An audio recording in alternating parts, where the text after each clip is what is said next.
and it's great to have the opportunity to talk with people tonight about how we can phase out gas power in Ontario and lower our electricity bills, and do that by tripling our wind and solar power. Next slide, please. Next slide, please. So first, a bit of background information about the Ontario Clean Air Alliance.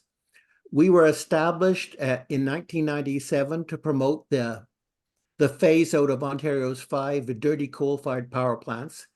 And we worked on that campaign for every day for 17 years until the last coal plant was shut down in April 2014. And now we're working on the next step to clean up our electricity grid, namely the phase out of gas power and meeting our future electricity needs by a combination of energy efficiency, wind and solar, and energy storage. Next slide, please.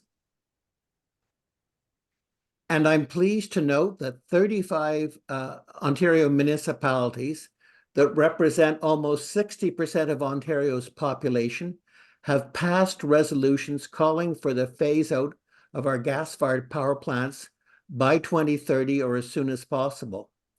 And I'm pleased to note that thanks to the strong leadership of Don McLean and Hamilton 350, the city of Hamilton was the 3rd Ontario municipality to call for the phase out of gas power. Next slide, please.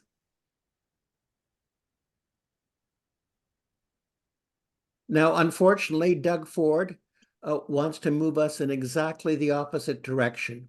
He wants to build 1,500 megawatts of new gas-fired generation capacity, and he also wants to ramp up the output and pollution from our gas plants by more than 300% by 2030 and by 700% by 2043. Next slide, please. So this slide shows the percentage of Ontario's electricity that is supplied by fossil gas. And back in 2017, when Kathleen Wynne was premier, gas provided just 4% of our electricity. But under Doug Ford's plan, by 2043, more than a quarter of our electricity will be produced by burning fossil gas. So we're going in the wrong direction. Next slide, please. Now, as I'm sure everyone on this call knows, in December, there was an international climate summit in Dubai. And at that summit, 130 countries, including Canada, pledged to triple the world's supply of renewable electricity by 2030, and also to double our energy efficiency. And they made those pledges because tripling renewables and doubling energy efficiency are the best options to give us rapid and large reductions in greenhouse gas pollution. And as everyone knows, we need rapid and large reductions in greenhouse gas pollution to protect our climate. Next slide, please. But the good news is that doubling our energy efficiency and tripling renewables is also the best option for our pocketbooks. Now, this slide shows the costs of different options to keep our lights on. And the bar graphs at the right show the highest cost options. And if you look at the orange bar graph at the far right, with a cost of 24 cents a kilowatt hour, that's the cost of electricity from a new nuclear reactor. And if you look at the second bar graph from the right, with a cost of 22 cents a kilowatt hour, that's the cost of power from a new gas-fired peaker plant. Now turn to the far left, and you'll see the green bar graph with a cost of 1.6 cents a kilowatt hour. That's the cost of saving electricity by investing in energy efficiency. So the cost of saving electricity is less than 1/10 the cost of a new gas-fired peaker plant or a new nuclear reactor. So this tells us if we double our energy efficiency, if we invest more money in energy efficiency, then we can lower our bills by reducing the need for high-cost supply options like gas or new nuclear. Now, please look at the yellow bar graph with a cost of 10 cents a kilowatt hour. That's the cost of power from a new solar power facility combined with battery storage, 10 cents a kilowatt hour. If you look at the beside it at the blue bar graph with a cost of 10.5 cents a kilowatt hour, that's the cost of onshore wind combined with battery storage. So you can see that the cost of wind and solar are less than half the cost of a new gas-fired power plant or a new nuclear reactor. So this is why tripling wind and solar or renewables makes so much sense, because it can lower our bills by reducing our need for much higher cost options. And if you look at the blue bar graph with a cost of 14 cents a kilowatt hour, that's the cost of a wind farm located right in the Great Lakes. So offshore wind power is more expensive than onshore wind power, but nevertheless, offshore wind power in our Great Lakes is still much, much lower cost than a new gas-fired peaker plant or a new nuclear reactor. Next slide, please. And the good news is that Ontario has a huge untapped renewable energy potential. For example, Great Lakes wind power alone could meet all of our electricity needs. Next slide, please. And tripling renewables also is essential because speed is of the essence to protect our climate. According to the United Nations, we must reduce our greenhouse gas pollution by almost half by 2030 to protect our climate. And wind and solar can do that. Wind and solar projects can be built in 12 months or less, so they can provide us with large greenhouse gas reductions before 2030. On the other hand, new nuclear reactors take 10 to 15 years to build, so they can't provide us with any greenhouse gas reductions before 2030. Next slide, please. So we've looked at the international targets about tripling renewables. And now let's turn to Doug Ford's targets for Ontario. Now, I'm sure everyone remembers that when Doug Ford was elected premier in 2018, he tore up 750 renewable power contracts. And in the last 5 years, he hasn't built 1 kilowatt of new wind or solar. But the good news is that he's had a bit of a change of heart. He's now committed to building 5,000 megawatts of renewables by 2034. So that's a big change of direction for Doug Ford. And it's definitely a step in the right direction, but it's not enough, because 5,000 megawatts of renewables will just increase our renewable capacity by 30%. That is, it'll only take us 1/10 the way towards the international target of tripling renewables. In addition, Doug Ford has renewable and gas power targets. He wants to build and rebuild 16,000 megawatts of nuclear power, and he wants to build 1,500 megawatts of new gas-fired power.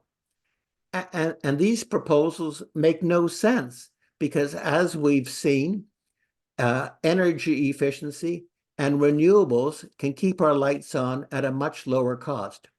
So Ontario needs to adopt much more ambitious renewable targets than Doug Ford has done so far. Next slide, please. So we're recommending that the government of Ontario make a commitment to triple our wind and solar power by 2035. And that will provide Ontario with multiple benefits. First, it will lower our electricity bills because wind and solar are lower costs than new gas plants or new nuclear reactors. Second, tripling wind and solar will permit us to phase out gas power by 2035.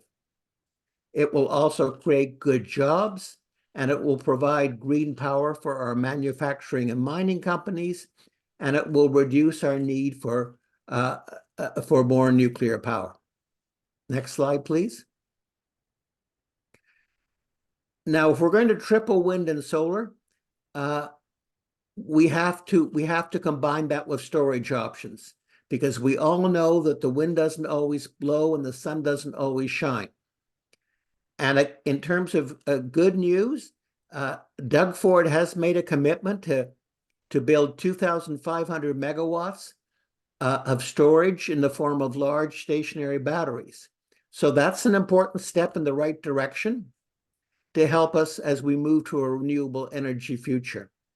But there are also other good storage options that unfortunately Doug Ford is so far not pursuing. For example, according to an MIT report, the lowest cost storage option for wind and solar are Quebec's hydroelectric reservoirs, which can act like a giant battery for wind and solar. And Hydro-Quebec's reservoirs are massive. Their storage capacity is 1.6 times greater than Ontario's total annual electricity demand. Next slide, please. Now, we already do have transmission links with Quebec, but to be able to tap into Hydro-Quebec's reservoirs for storage in a bigger way, we need to expand our transmission links with Quebec. And the IESO, which is the provincial agency that runs our electricity system, they've identified how we can expand our transmission links with Quebec using our existing Hydro One transmission corridors. So that's another thing we need to do. We need to expand the east-west transmission grid so we can have greater access to Quebec's reservoirs as a storage option for wind and solar. And as the MIT report said, this is our lowest cost storage option. Next slide, please. And another good storage option which the Doug Ford government is not pursuing are the batteries in our electric vehicles. When our electric vehicles are combined with bidirectional chargers, then they will be able to provide power back to the grid when it's needed.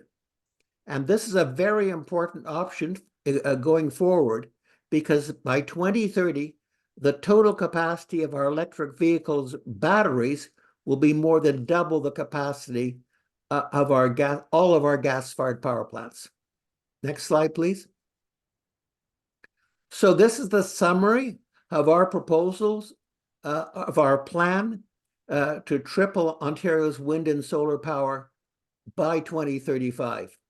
First, the IESO should establish annual competitive procurements to procure enough wind and solar to triple our supply of wind and solar by 2035. Second, the IESO should contract with Hydro-Quebec for storage services.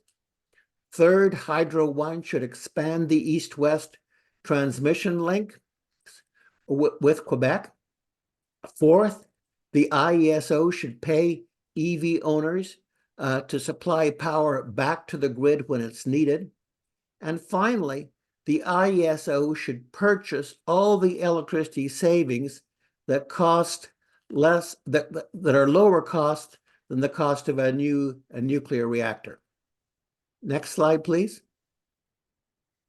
And finally, it's really interesting to contrast Quebec's plan to meet its future electricity needs with Ontario. Because if you look at Quebec, Hydro-Quebec is planning to meet 100% of its future electricity needs by investing in energy efficiency, by investing in renewables, and by investing in energy storage. That is, Hydro-Quebec is doing exactly what the Ontario Clean Air Alliance is recommending that Ontario should do. So why is Ontario investing in polluting gas and high-cost nuclear? Next slide, please. Well, it turns out that Doug Ford's plan is in the best interest of our three largest energy utilities, Enbridge Gas, Ontario Power Generation, and Bruce Power. And Doug Ford's plan also benefits Cameco, which is a large uranium mining and refining company. So it's like the Green Belt. Doug Ford is pursuing actions that are good for certain large, well-connected corporations, but his actions are not good for Ontario's electricity consumers or our climate. So thank you very much for your attention. And if you have any questions, I'll be pleased to answer them. Thanks, Jack. So I'm going to kick us off with, before we take questions that have been popping up in the chat and from people raising their hands, the Fossil Fuel Resistance Group had a few questions for you. And starting here on this slide, let's talk about Enbridge Gas. So one of the recent things to come up was the OEB decision. There's expansion of gas plants. There's locally proposals to increase the use of gas.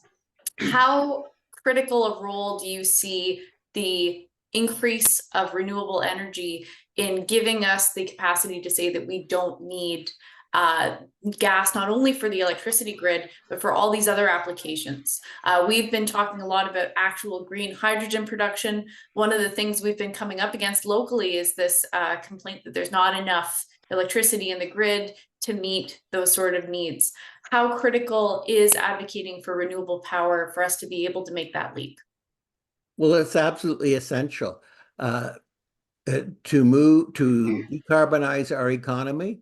We have to electrify virtually everything, and we need to make sure that all of our electricity is zero carbon. And investing in energy efficiency and renewables is the quickest and lowest cost way to create a zero carbon electricity grid. And the OEB decided to eliminate some of the subsidies for hooking up new subdivisions to gas. And they did that because they realized that Ontario needs to decarbonize the economy, and we need to move away from fossil gas for home heating. And to do that, we need to install heat pumps. Well, heat pumps need to be powered by electricity, and so we need to invest in wind and solar to produce that extra electricity. We need to power our heat pumps and to power our electric vehicles. So segueing from that, what can we do at the municipal level to help accelerate this? I know one of the barriers we have here in Hamilton, being a Hamilton group, is that the response is that if there's not provincial action, we can't do it locally. We can't get the approvals for wind and solar. We can't build out this sort of stuff. Is there an opportunity for us to act at the local level? I know Hamilton Renewable Power Inc. basically just has a methane capture set up over a landfill where the methane is starting to dwindle. And even that isn't really producing power. Is there an opportunity for us to advocate at a municipal level to do things like build out renewable energy using those existing frameworks, like in our case, this Renewable Power Corp that the city owns? Well, yes, there's lots of things municipalities can do. And well, the first of all, we launched last month a campaign to persuade the government of Ontario to triple wind and solar by 2035. And we're ramping up that campaign. And what we need to do is get lots of municipalities to endorse tripling wind and solar by 2035 to put pressure on Premier Ford to do it, and also to persuade Marit Stiles, the leader of the NDP, and Bonnie Crombie, the leader of the Liberal Party, to also aggressively advocate for wind and solar. And resolutions from municipalities have a very big impact on Queen's Park. So that sounds a very, very strong message. So that's certainly one thing that Hamilton can do, and all the other municipalities across Ontario. They can endorse the campaign to triple wind and solar.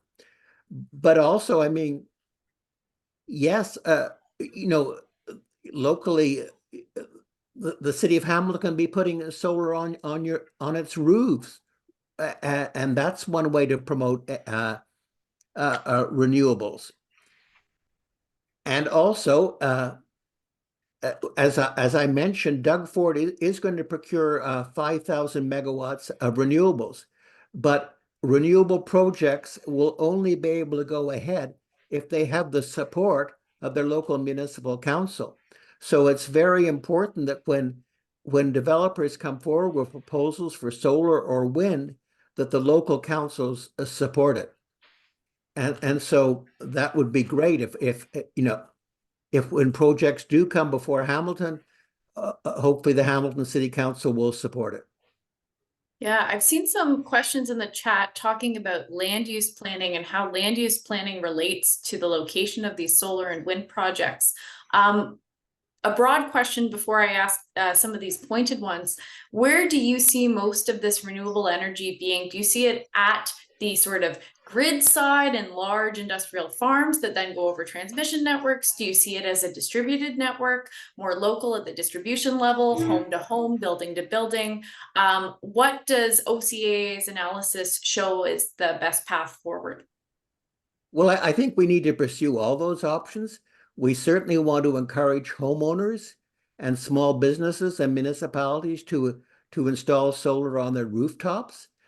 People have the opportunity to make their homes a net zero, to power their homes 100% by green power, and that's a wonderful opportunity. But there are some barriers to that. There's a high upfront capital cost, and we need incentives from the provincial government to lower that upfront capital cost barrier. And we also need to reduce some of the red tape that is blocking solar rooftop projects. And we need to reward people who oversize their solar projects and export power to the grid on a net basis. At the moment, with Ontario's rules, if you make a if your solar PV system makes net exports on an annual basis to the Ontario electricity grid, you're not paid for it, despite the fact that your local utility takes that power and sells it to your neighbor for a profit. And that's not right. So people, homeowners and the city of Hamilton and small businesses, if they put solar PV on their rooftop, they should be paid for any excess power they provide to the grid. So that's certainly part of the solution. Local solar at very decentralized, but will also it also makes sense to pursue large solar and wind farms, and it also makes sense to lift the moratorium on Great Lakes wind power and develop Great Lakes wind power, which is like a huge potential resource. On the topic of Great Lakes Wind Power, we've got a question from Jim in the chat here. Has consideration been made for water birds in the Great Lakes if wind farms are going into the nearshore areas on the lakes? Is there anything to basically protect migratory birds as they're passing along? That was a question from Jim. Well, absolutely. We advocate for Great Lakes wind power, but all such projects, we say, must be subject to an environmental assessment to make sure that they won't have an adverse impact on migratory birds or bats. We've got another question about land use and wind farms, taking a look at how much land they would use, for example, opposition for competing interests due to agricultural land use. Do you have any experience on that or insights as to where wind farms are normally located and how they impact local land use planning? Well, wind farms, wind turbines, their towers have a very small footprint, so they don't use up much land. And if they're located on farms, they provide another source of income for farmers, which I think many farmers would welcome. And also in terms of solar, it turns out that for some crops, some crops benefit from the shade that are provided by solar panels. So for some crops, if you install solar panels, you can actually increase the agricultural output. So it's a win-win. You get green electricity and you get more crops. How do you recommend taking this message to people? The sort of concrete steps that groups like ours can do to advocate to our municipality, to advocate to key folks, like there's some mentions in the chat of unions, municipal governance, farmers, different outreach groups that need to get on board for such an energy transition to happen. Well, we've produced a video about wind and solar. We've also produced a pamphlet about wind and solar, we're hoping that people will distribute our video, through their social media networks. The pamphlet is a hard copy. We're hoping people will distribute that. For people who get the Clean Air Alliance bulletin, we're going to be putting out a bulletin tomorrow about our new video and our new pamphlet. And so we're also seeking the support from citizens groups, non-government organizations for our call for tripling wind and solar. So we need everyone's help to get this message out. It's basically I think a very simple message. Wind and solar are the cleanest and lowest cost options to meet our electricity needs. So if we triple wind and solar, we're going to have lower bills, more jobs, and we're going to be protecting climate and reducing air pollution. So I think it's a pretty good message. It just makes sense. But we just need people to be informed about what this opportunity is, and to be informed that Doug Ford is taking us in the wrong direction by building new polluting gas plants and by building new nuclear reactors when there are much cleaner and lower cost options. For the gas plants, I know that Ontario Clean Air Alliance is part of a coalition of the groups that have made the No New Gas Plants campaign happen. What do you see as next steps to combating the expanding use of so-called natural gas, really fossil gas, in Ontario? Well, I think the key is to triple wind and solar so we can actually phase out the gas plants and keep the lights on, and doubling energy efficiency, because of course energy efficiency is really the absolute cheapest and cleanest option. And also we need to promote heat pumps. We need to get the message out to people that when their furnace breaks down, they should replace it with a heat pump, and the heat pump will not only heat their home in the winter, but it will also cool their home in the summer.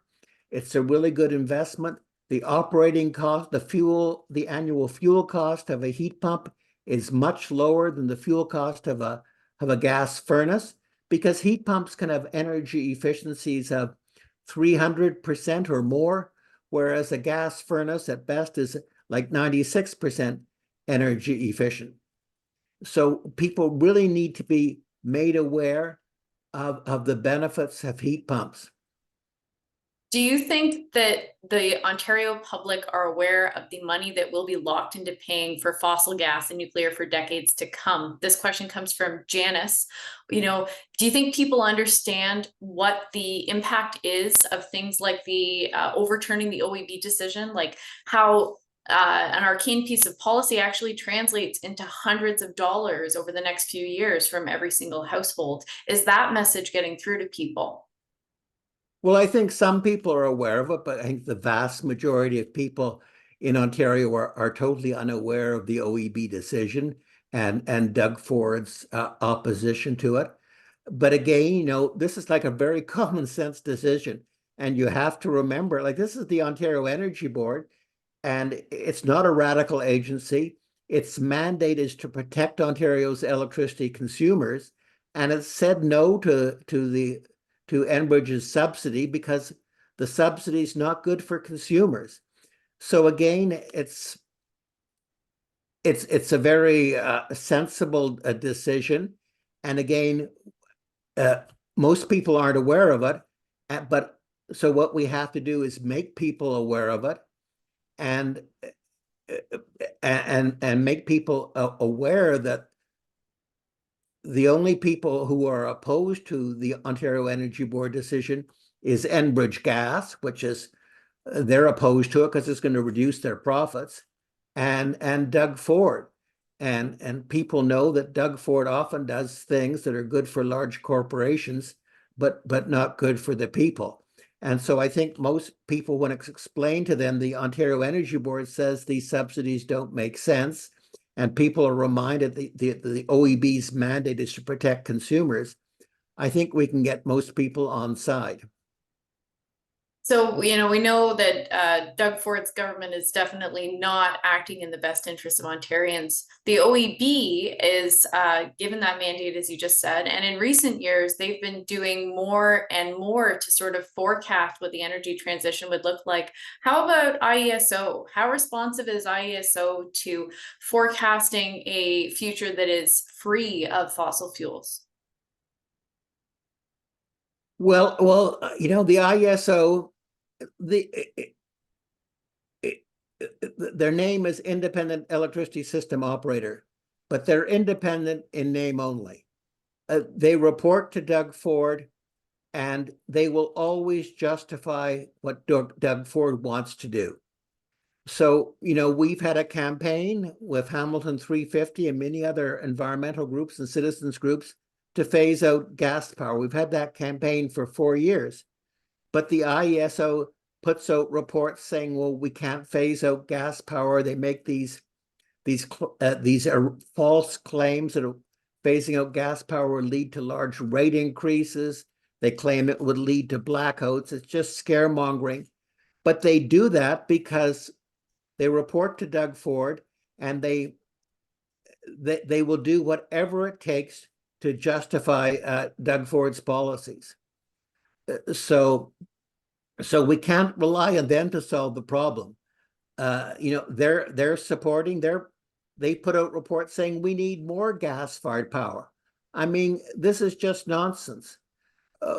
When, you know, the Dubai Climate Summit said we have to start phasing out fossil fuels, but the IESO says we need more gas power. I mean, it's just nonsense, but it reflects the fact that the IESO reports to Doug Ford, and it will always justify Doug Ford's policies. Yeah. So If we elected a new premier,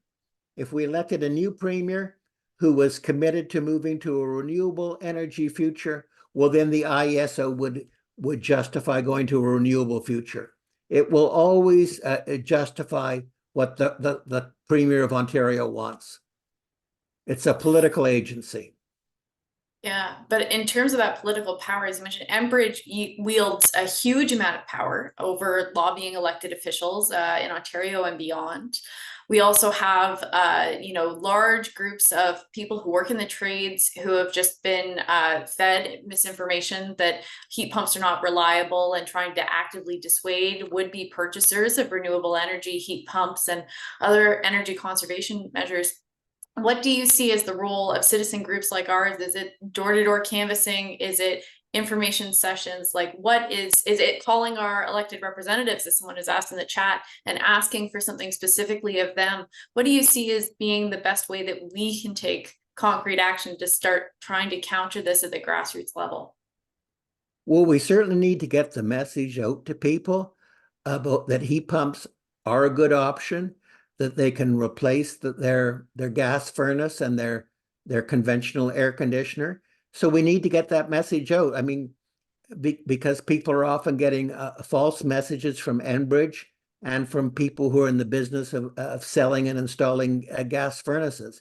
And for example, the Clean Air Alliance, we have a web page about heat pumps that provides lots of information about heat pumps. And so that's one way that the people can be informed. And it's also important for municipalities to pass resolutions supporting the OEB's decision. Enbridge has written to every municipality in Ontario asking them to oppose the Ontario Energy Board's decision. Well, it would be really great if we could get hundreds of municipalities to pass resolutions supporting the Ontario Energy Board and protecting Ontario's consumers.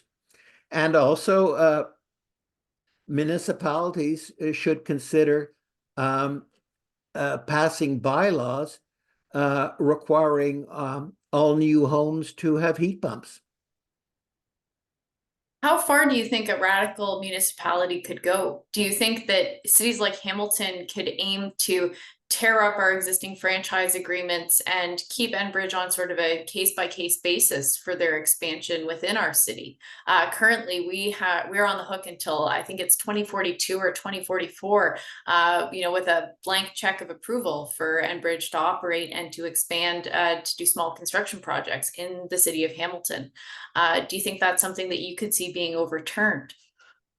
Well, no, I don't think we'll be able to totally phase out gas for home heating in the next few years. It'll take a while, but I think what we have to focus is persuading people whose gas furnace comes to the end of its life to consider switching to a heat pump. And I think it would be good if the city of Hamilton could pass a bylaw saying for new residential construction, when you're building a new home, or that home should be heated and cooled with a heat pump. So it would be good if Hamilton could take the leadership and pass such a bylaw, and that would provide great leadership, and it would be good for homeowners because the fuel cost of a heat pump is lower than the fuel cost of a gas furnace, as well as being cleaner. So, new homeowners would thank the city of Hamilton if their new homes have heat pumps instead of a gas furnace.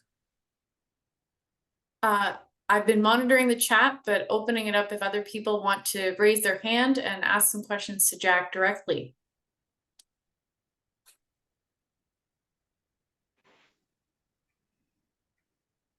Joe and Ed. Oh, you're just giving a thumbs up. All right, well, I'll keep going here from the chat. We have a question from Keith, who's with SCAN, the Seniors Climate Action Network. I think I've got that right. How about starting a deep canvassing campaign around clean energy and going door to door? Have you had any success with that? Do you know that other groups have had success with that, Jack? Well, I certainly know in my neighborhood, some of my neighbors are going door to door with our pamphlet opposing the expansion of the Portland's gas plant on the Toronto waterfront. So certainly, going door to door with pamphlets is a very effective way for getting the message out. And as I mentioned, we do this new pamphlet about tripling Ontario's wind and solar power. And we need all the support we can get from local citizens who would like to deliver it in their neighborhoods, because that's a really good way to get the message out. If it's showing up in their mailbox when they come home, they see the picture of the wind turbine and the solar panel and the clear message about tripling wind and solar, most people will pick it up and read it and hopefully will be convinced. Just a quick question from the chat before we throw it to Dave. Gail has asked in the chat a couple of times about where the cost for the different sources of energy has come from. I believe, Gail, the sources are all cited on the OCAA website. I believe Angela might even send a link to that somewhere, but we'll be able to get that information on their actual report. It's in the footnotes at the bottom. All right, Dave. Absolutely. That fact sheet is on our website, on our publications page. And on page 2, there are all the references for the numbers. All right, great. We'll throw it to Dave, and then up next will be Debbie and Dennis. Jack, a couple of questions. In the past, you've talked quite a bit about importing power from Quebec. Their recent planning report suggested they're looking to double their power generation capability, suggesting their demands are going to increase a lot. Have we missed, my first question, I got two, have we missed the boat in terms of importing power from Quebec? As a result, now we could have signed contracts in the past, but it seems to me no longer. And my second question, maybe obvious from what your presentation was, but what do you think is the underlying and unsaid motive of the government in the face of all that data that you've provided in why they're persisting with nuclear power? Okay, well, first, with respect to Quebec, back in, I believe it was 2017, Quebec offered us a very good 20-year long-term contract. Unfortunately, Premier Wind didn't accept it. Quebec is forecasting a very rapid growth in the demand for electricity. And so how much the power they'll have to available for export in the future, well, it's a question mark. It also depends on how much wind and solar they bring on and how much they invest in terms of energy efficiency. Quebec's electricity consumption per person is the highest in the world. So Quebec's got this huge untapped energy efficiency potential. And if they were willing to invest in energy efficiency, that will provide them with a lot of power, some of which could be exported. But I think, the politics here in Ontario is that politicians much prefer to produce the power locally because that creates jobs locally. And so, but the good news is that wind and solar, we've got a huge untapped wind and solar power potential here in Ontario. It's low cost and it can provide lots of jobs. So I think this is the path that's easiest to pursue. It makes sense to really ramp up wind and solar because they're low cost and they'll provide lots of jobs in Ontario. But what we really need from Quebec is the storage.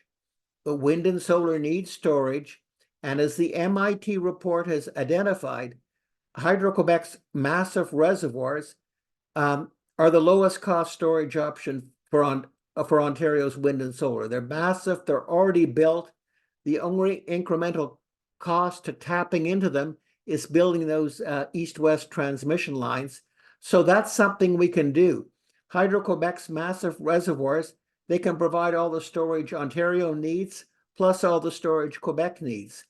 So that's really something that we should pursue to meet our storage needs at the lowest cost. Now you had another question. I think it was about why is Doug Ford pursuing nuclear power? Well, there's a very, very powerful nuclear lobby in Ontario. The two largest electric utilities in the province are Ontario Power Generation and Bruce Power. They're nuclear companies and they're very influential.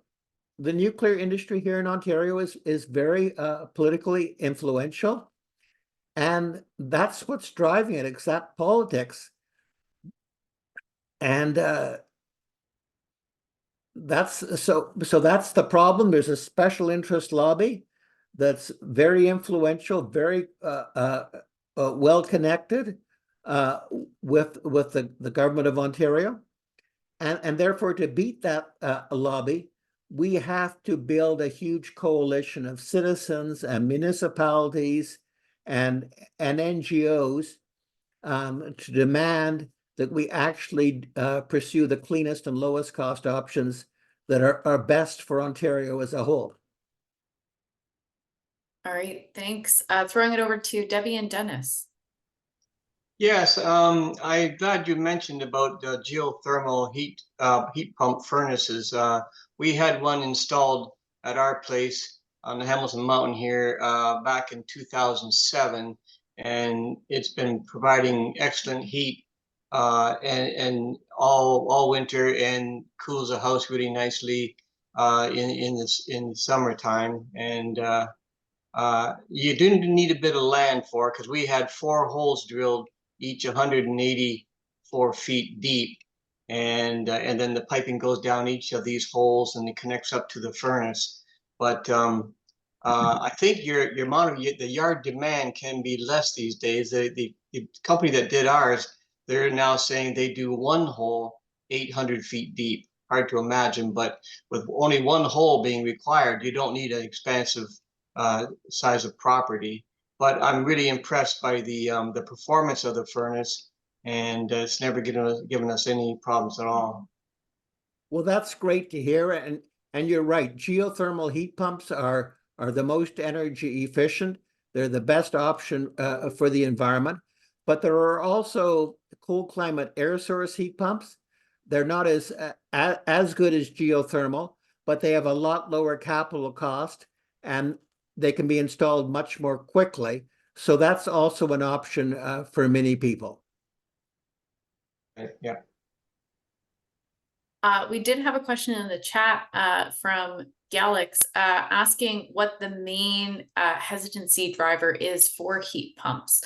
Do you find that it's misinformation coming from the companies that do furnace installation? Is it somewhere else that they're getting it? Like, what is it that actually makes people hesitant to make that leap? Well, I think the main problem is the furnace dealers. You know, you buy heat pumps typically from the same companies that you buy air conditioners or gas furnaces from, and most people, when people ask their dealer, you know, about heat pumps, they're given this story that heat pumps can't heat their homes and they don't make sense and gas furnaces are better. So that's the biggest problem, is that these HVAC, heating, ventilation, and air conditioning dealers, many of them promote gas furnaces over heat pumps and give incorrect information to consumers. So that's a real problem. And that's why it's really important for people who have heat pumps and have had good experience to get that message out to their neighbors that heat pumps do work and they're a better option. Thanks, Rex. Sorry for getting you off. Sue, go ahead and ask a question, and then we'll do one from Dawn in the chat. Well, it's just a comment. My partner and I got a heat pump last May. In order to get, we live in an old house that's 100 and something years old, 115. We needed we only had 100 amp in the house. It had to be upgraded to 200 amps. That was a cost of $3,700, right? And then the cost of the heat pump. Yes, we did get a rebate, but it was a lot of upfront money. And there are a lot of people who don't have that, right? I just wanted to make that point. Well, no, that's absolutely true. So that's another barrier. The upfront capital cost of a heat pump is higher than a furnace. So that is a real problem for many people. And there was the $5,000 federal rebate, which really helped. And also, you know, another good thing the Ontario Energy Board did is it requires Enbridge to give I believe it's a $1,500 rebate to gas customers who install a heat pump to replace their furnace. So these incentives are important because the upfront capital cost barrier is a real problem. Absolutely, absolutely. And that equity piece is another thing that we've been doing a lot of advocacy on locally, especially in partnership with ACORN, which is our local tenants union, around making sure that tenants and renters and low-income folks don't get left behind in this transition where they often are on the front lines. They need it first when they're dealing with sweltering heat in their apartments. Yes, if I could just add, like in the city of Toronto, they have low interest loans for people who want to do energy efficiency retrofits and install heat pumps. And I don't know whether the city of Hamilton has a similar program, but if they don't, they should. It's in progress right now. The pilot's sort of underway, and we'll see where it leads. But we do have a question in the chat from Sylvia asking about whether or not with the changes to the rebates, has it been canceled? What's going on with the home energy retrofit plan and the rebate cost for things like energy efficiency? Well, that's a good question, and I don't really know the answer. We know the existing incentives are no longer available, but the federal government has announced they're going to revamp their home energy retrofit program, and they say they're going to target the incentives at low income and middle income Canadians. And so, but we're still waiting to see the details of what they actually do come forward with. And so hopefully it'll still be a good program, but we don't know. I don't know yet whether it will be. Okay. Question from Don McLean in the chat. How much of Ontario's gas supply comes from fracking, and what does that mean for the climate and the atmosphere? Well, yeah, fracked gas, more than 80% of our gas is fracked now. 25 years ago, it was only about 2 or 3% was fracked gas. The rest was conventional. And so that's a real problem because fracked gas releases a lot of methane, and methane is a very potent greenhouse gas. So yes, it's fracked gas is a problem, and that's, really why it's so important to get off gas as quickly as possible, both for electricity generation and for home heating. Keith, go ahead. Hi there, Mr. Gibbons. Thanks very much. I'm a SCAN member and out here as the lone sort of other end of the peninsula in Niagara question. And I wondered, has anyone looked at? I mean, we've got huge areas of stone fruit and wine growing grapes here in Niagara. What's the impact of installing wind energy in these growing areas? And secondly, just to note that the SCAN has a group specifically targeting Enbridge at the moment, and they would be happy to get inputs. Have you had any interaction, or are you having interactions with members of SCAN? Thank you. Well, absolutely. We have interactions with SCAN, especially my colleague Angela Bischoff, who's also on this call. So yes, we definitely work with SCAN too, and many other citizens groups. And in terms of the wine region, yes, I would think that would be a good place for wind turbines, because again, the wind turbine towers have a small footprint, and it will be a great extra source of revenue for the farmers. If I might just follow up on that, I think part of the concern is the wind reorientation that could be caused. And I'm just wondering if anybody that you're aware of has thought to look into this in other wine growing areas. Like, I mean, if you drive up around San Francisco and Oakland, you see hundreds and thousands of acres that are up on the hills with wind turbines. I wish they were wine turbines, but they're wind turbines. And certainly, I mean, the California area where you've got some hills and such is one thing. I just wondered have we got an energy atlas as they have in South Africa for where all the prominent wind is that can be actually recovered effectively in Ontario? I believe we do. Thank you. Yeah, just a quick note there, Keith, about wind turbines and their impact. I mean, it's a little bit drawing from experience. I used to work at a company that serviced wind turbines.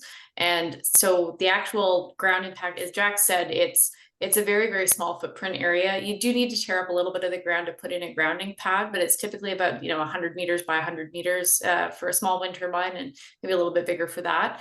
But it's relatively small compared to the huge acres in these agricultural plots. And in terms of the wind reorientation impact, as far as I'm aware, I had not seen any complaints about that. In a lot of the co-use agricultural spaces, like Jack said, it's mostly just, people are happy to get another source of income from a small bit of land that they weren't really using to begin with. Typically, they'll try to locate it in some spot that's not actively being farmed. Thank you. Get it. Any other final questions for Jack? I have one in the meantime. It's a little bit of an insider baseball question, but 90% of the wind market is Siemens and GE. They've been swallowing up all the other competitors. And if we take a look at the capacity that's been installed, it's overwhelmingly companies like Enbridge and Brookfield and all these other firms that benefit from fossil fuels. So how much do you feel like this concentration of power in renewable energy manufacturing and operation is slow walking the transition?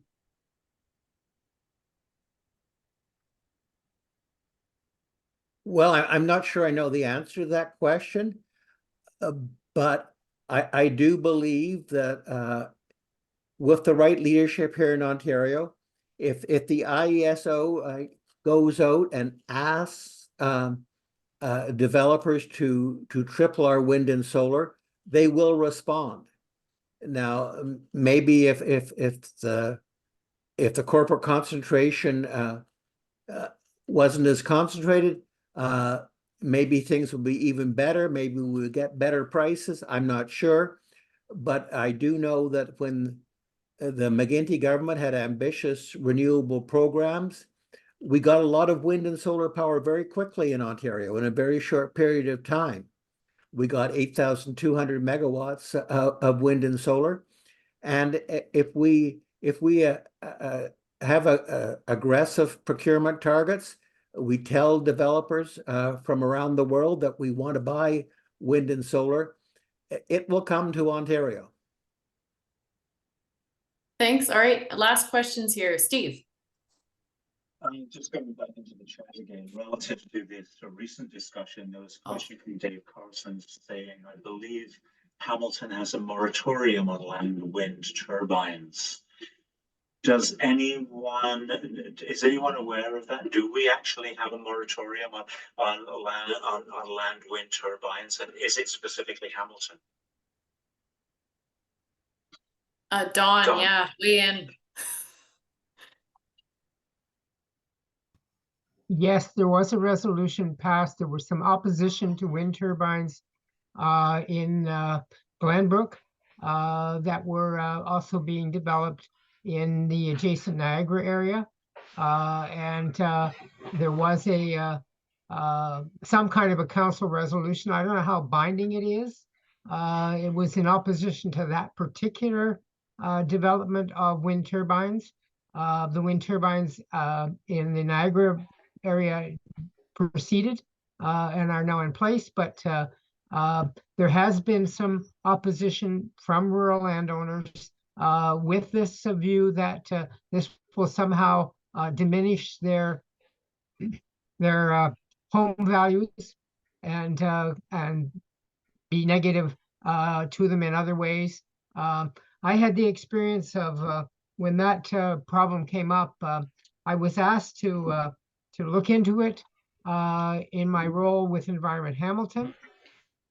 And we did a little tour of some of the areas of Southern Ontario that have a good number of wind turbines down near Lake Erie.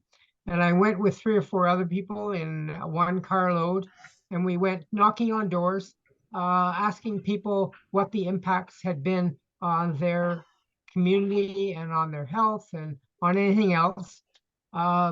We found one person who didn't like these wind turbines and thought that they had been harmful and caused some problems with their cows. Everybody else we knocked on the doors of, we knocked on doors about 35 people. said, no problems. We haven't seen any issues. We just got a new dog. He doesn't seem to have problems with this and all that sort of thing. So it was very strong that these wind turbines, which were being argued were being a health problem, were in fact not a health problem. The conclusion drawn by the people that I went with who were opposed to wind turbines in their neighborhood was that the wind turbines are causing health problems. They didn't change their opinion as a result of, it wasn't a scientific survey, but we talked to a lot of people living next to wind turbines. So that's an issue that we're going to confront if we have any kind of change. There's always some concerns that that might be a negative change. And in the rural areas in particular, most people who live in the rural areas in Hamilton are not farmers. Most of them are living in the rural areas because they like living in rural areas. And wind turbines present themselves as industrialization of their neighborhood that they've moved away from. Not sure what you do about that, but that's the experience we've had. Thanks, Don, for weighing in on that. If there's any other questions for Jack, speak now. All right, I think we're all set. So thank you so much, Jack, for coming and presenting to us and giving us lots of insight about tripling wind and solar. We will be sure to disseminate to everybody here in case they have not already to sign on as individuals to the triple wind and solar petition. I believe, have already co-signed it as an organization, but if not, we'll rectify that very quickly. And our fossil fuel resistance group will incorporate this ask with our current work battling Enbridge locally. I understand you'll be at the Queen's Park Lobby Day talking about the OEB decision. You've got a new video out, which we will also send to people. Is there anything else that you would like us to plug that the OCAA is working on? That's great. Thank you very much for having me and helping us get the message out. All right. Thanks to you and to Angela for all the great work that you do. Thank you. We're happy to support.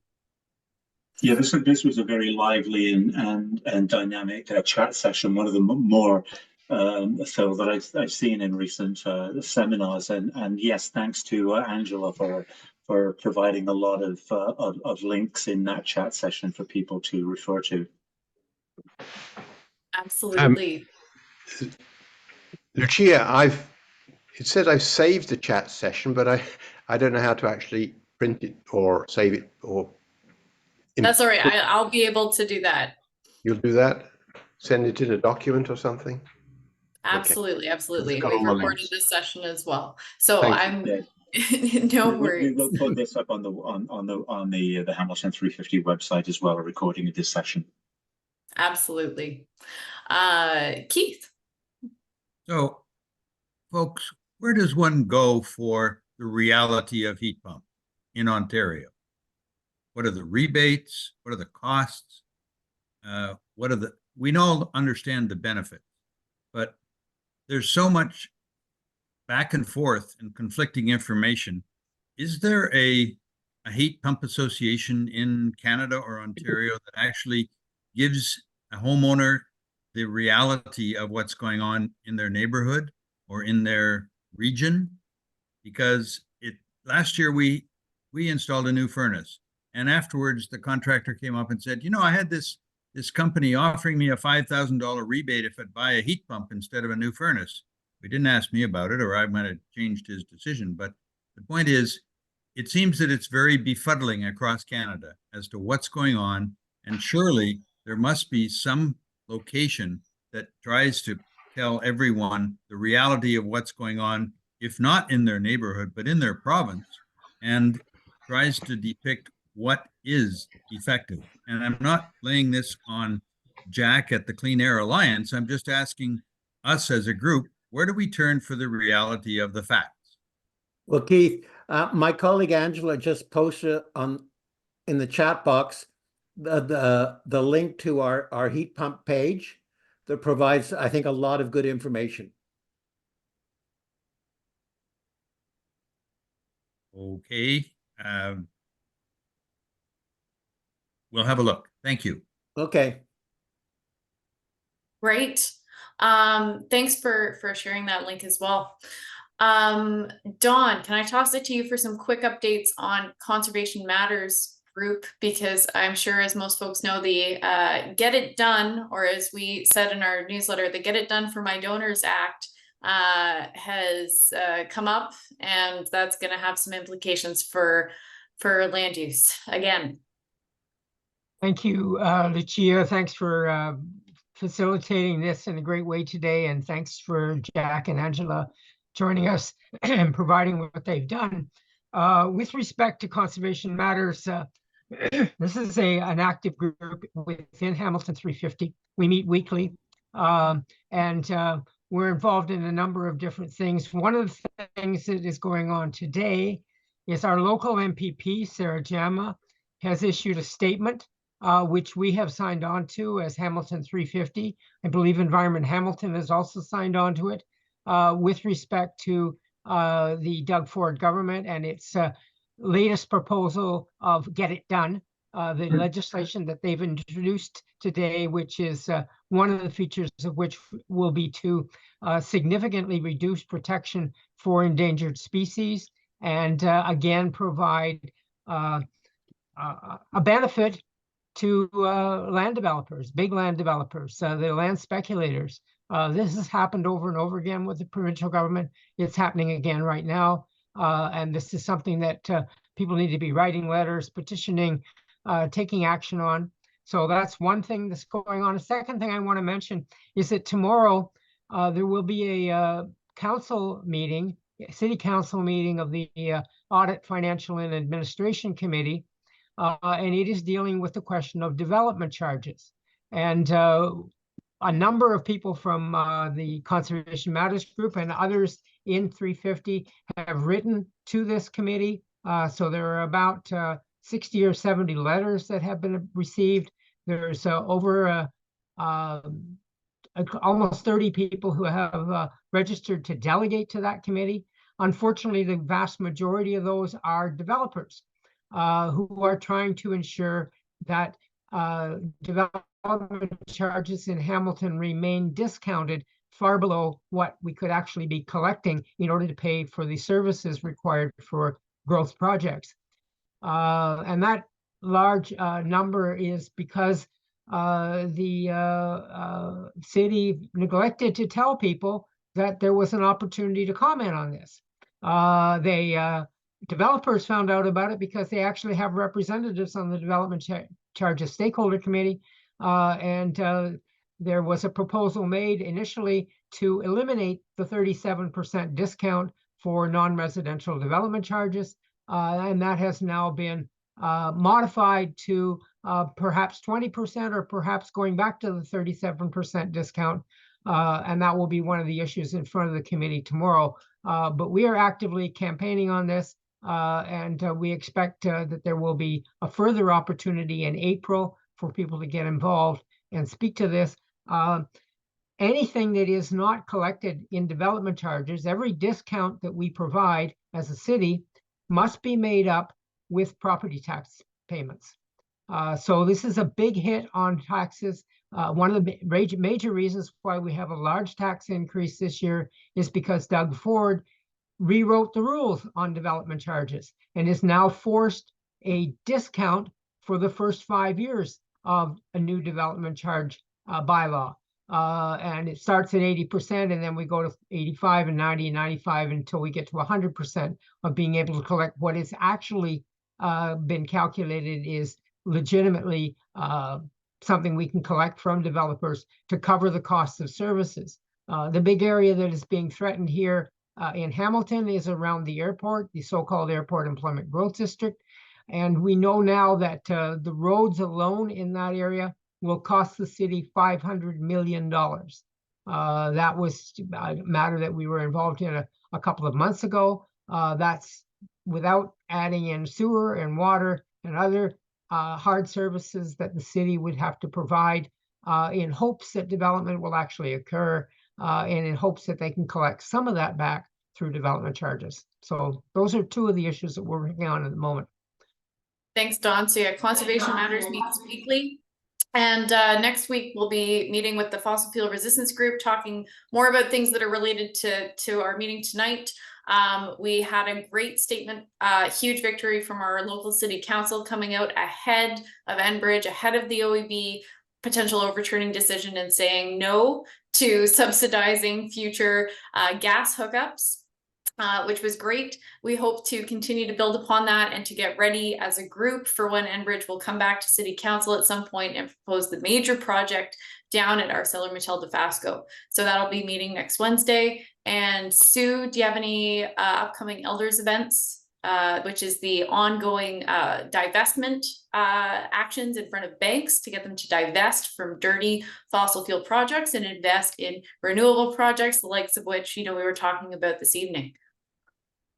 Yes, we have, we're doing an information picket in front of the RBC at the centre on Barton. So it's very close to, close to Ottawa Street, about a block down on Barton. We'll be there at, starting at 11:30 this Friday. We are also organising a rally, against RBC's investments in fossil fuels, and that will be in Dundas March 22nd at noon, and we're in the process of organising, so more details will come out about that. And possibly an information picket in Westdale March 8th, which is International Women's Day, but that has to be confirmed. Okay, that's it. All right. Perfect. Thanks so much. All right. Well, thanks everybody who stuck it out to the end. Thanks again to Jack and to Angela, who's still on the call. Thank you so much for coming and speaking with us and answering our questions, etc. tonight. And for folks who have been in on this call, stay tuned to the Hamilton 350 website, Hamilton 350 emails for all the details on upcoming events. You'll find them on our webpage, as well as if you sign up for our mailing list. One quick thing on the chat, one last thing from Alex, to Sue specifically, where can I get info on your elders group?